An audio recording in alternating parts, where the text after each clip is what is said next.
What's up, y'all? This the angry motherfucker tuning in, back with another conspiracy theory. This whole thing with Jesus Campos is just not adding up. If you don't know who Jesus Campos is, or Jesus Campos, I'm sorry, Jesus Campos, whatever the fuck you want to call him. He was the security guard at the Mandalay Bay when the Las Vegas massacre occurred. Now, it's a lot of shit that don't add up about this story. First, they said Mr. Campos ran up on the room, though, 5 minutes before he started. Well, no. Let me take a few steps back. First, they said Mr. Campos came after he was hearing the fire. He was hearing the gunfire. He ran up to the room, went to check the door, and then shots came through the door. Over 200 shots. He only got hit in the leg once. That was a little suspicious to me. But then the story changed. Then he came 5 minutes before the attack happened. They even got footage of him radioing saying shots fired. Now, if you approach that man 5 minutes before he started shooting at a crowd of people, why did it take the police 72 minutes to get to him? Then they didn't even really get to him. He shot himself and killed him, according to the official story, right? He shot himself and he killed himself. So everybody, the police, was just fucking helpless. That shit don't add up, man. That don't add up. So now the story switched.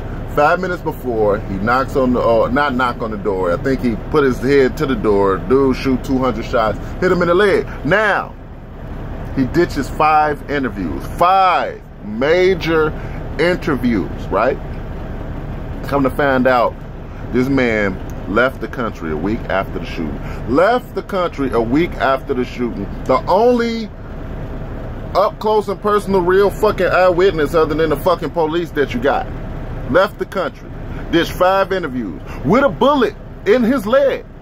You know that shit ain't healed up in a week.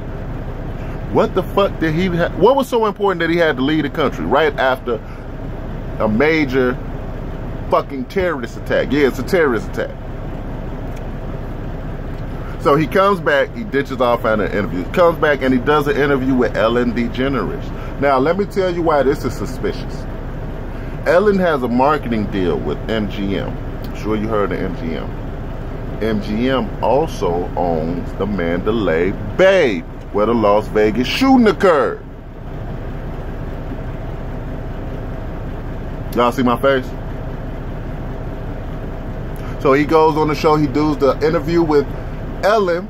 She throws a bunch of softball questions. Don't ask him nothing tough, nothing about the change in narrative. Not even nothing about him. Like, how the fuck did you get this job? Nothing. Something don't add up. Now, this is on top of all the other shit that we done found out.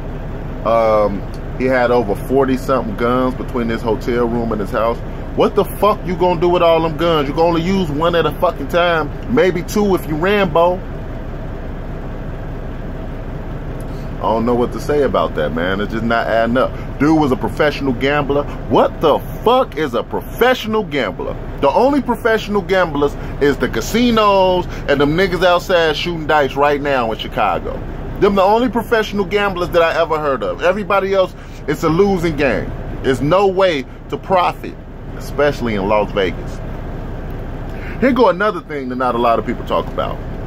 Las Vegas is the most surveilled city in the United States.